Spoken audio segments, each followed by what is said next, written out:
નમસ્કાર.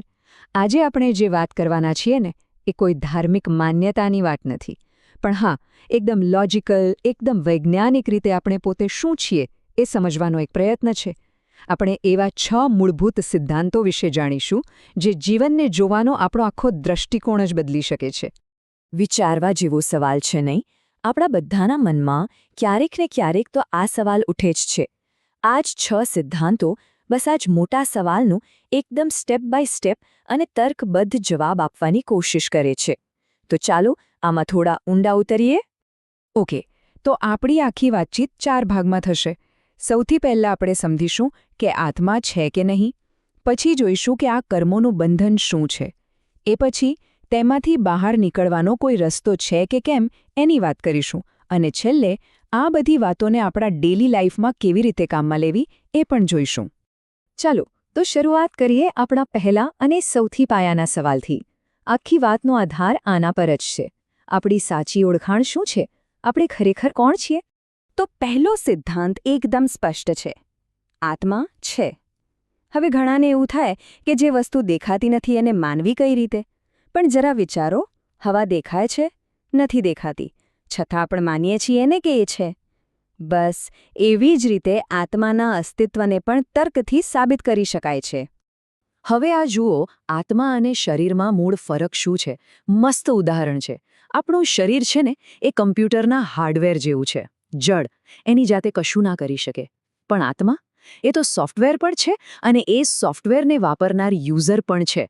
મતલબ કે શરીર તો ખાલી કામ કરે છે, પણ એ કામ પાછળ જે જાણવાવાળું, જોવાવાળું અને હા, સુખ દુઃખ અનુભવવાવાળું તત્વ છે ને એ જ આત્મા છે.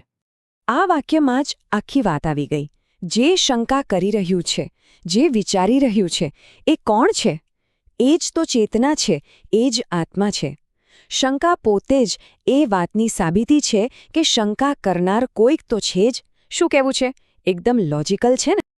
ચાલો, માની લીધું કે આત્મા છે, તો તરત જ મનમાં બીજો સવાલ આવે કે એ ક્યાં સુધી ટકે છે? શું શરીર પૂરું થાય એટલે આત્મા પણ પૂરો?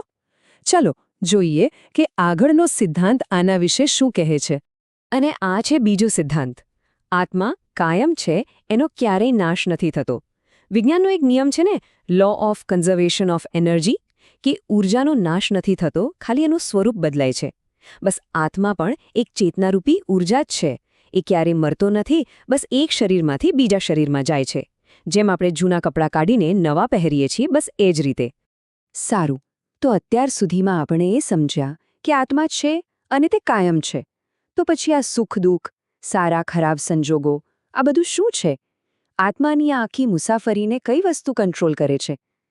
હવે અહીંથી શરૂ થાય છે કર્મની વાત. કર્મને સમજવા માટે આ 2 સિદ્ધાંતો સૌથી મહત્વના છે. સિદ્ધાંત નંબર 3 કહે છે કે આત્મા કર્તા છે, એટલે કે કામ કરનાર, અને સિદ્ધાંત નંબર 4 કહે છે કે આત્મા ભોગતા છે, એટલે કે કરેલા કામનું ફળ ભોગવનાર. આખી ગેમ આ 2 શબ્દો પર છે, કર્તા અને ભોગતા. તો ત્રીજો સિદ્ધાંત કહે છે કે આપણે પોતે જ આપણું નસીબ બનાવીએ છીએ. કઈ રીતે? જ્યારે પણ આપણા મનમાં ગુસ્સો, અભિમાન, લાલચ આવા ભાવો જાગે અને એનાથી પ્રેરાઈને આપણે કંઈ પણ વિચારીએ કે કરીએ, ત્યારે નવા કર્મ બંધાય છે.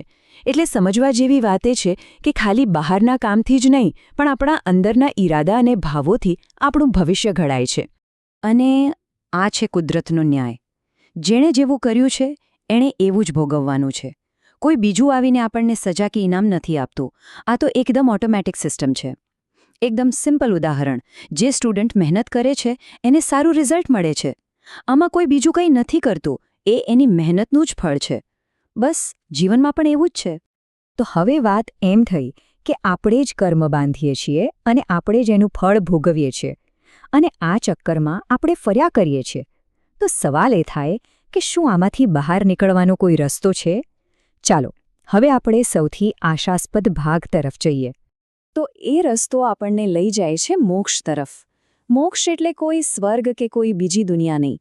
મોક્ષ એટલે આત્માની પોતાની એકદમ પ્યોર, શુદ્ધ અવસ્થા. જેમ ગંદા કપડાને ધોઈને સાફ કરી શકાય, એમ કર્મોથી મેલા થયેલા આત્માને પણ સાફ કરીને એની ઓરિજિનલ સ્થિતિમાં પાછો લાવી શકાય છે. અને એ સ્થિતિમાં ફક્ત અનંત આનંદ જ હોય છે. અને જ્યારે આત્મા પોતાની ઓરિજિનલ સ્થિતિમાં આવે છે ને ત્યારે એના 4 ગુણો પૂરેપૂરા પ્રગટ થાય છે. પહેલું, અનંત જ્ઞાન, એટલે કે આખા બ્રહ્માંડનું ભૂતકાળ, વર્તમાન અને ભવિષ્ય બધું જ એકસાથે જાણવાની શક્તિ. બીજું, અનંત દર્શન, એટલે કે એકદમ ક્રિસ્ટલ ક્લિયર દ્રષ્ટિ, કોઈ કન્ફ્યુઝન નહીં. ત્રીજું, અનંત સુખ, એવો આનંદ જે કોઈ બહારની વસ્તુ પર આધાર નથી રાખતો અને ક્યારે ઓછો નથી થતો. અને ચોથું, અનંત વીર્ય, એટલે કે ક્યારે ન ખૂટે એવી તાકાત. તો સવાલ એ છે કે આ મોક્ષ સુધી પહોંચવું કેવી રીતે? એનો રસ્તો બતાવ્યો છે અને એને કહેવાય છે રત્નત્રયી, એટલે કે 3 રત્ન. પહેલું છે સમ્યક દર્શન. સમ્યક એટલે સાચું.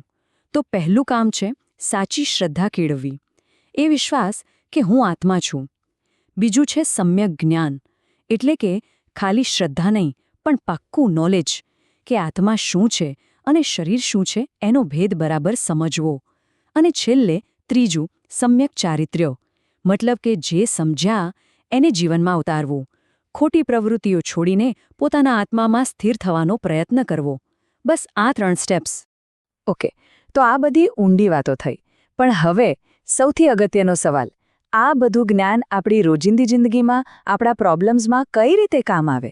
ચાલો ફટાફટ એ પણ સમજી લઈએ. આજકાલ સ્ટ્રેસ બહુ કોમન છે.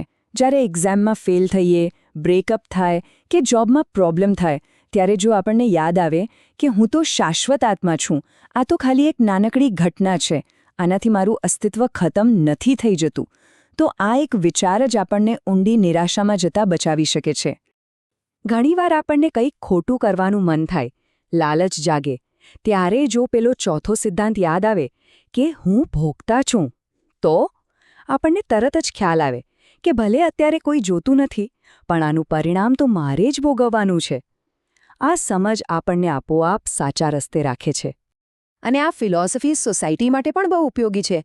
જ્યારે આપણે દરેક જીવમાં, પછી એ માણસ હોય કે પ્રાણી, એમાં આપણા જેવો જ આત્મા જોઈએ, ત્યારે ભેદભાવ રહે જ નહીં. આનાથી જ સાચી સમાનતા અને અહિંસા આવે.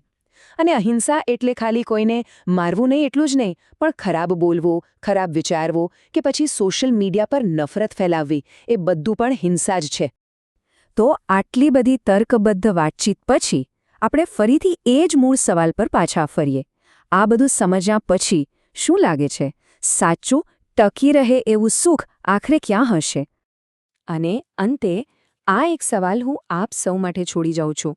શું સાચું સુખ પૈસા, પદ કે બીજા લોકો પાસેથી મળતી વાહવાહીમાં છે, કે પછી સુખનો એ આખો ખજાનો ક્યાંક આપણી અંદર જ, આપણા પોતાના આત્મામાં જ પડેલો છે? આનો જવાબ આપણે સૌએ જાતે જ શોધવાનો છે.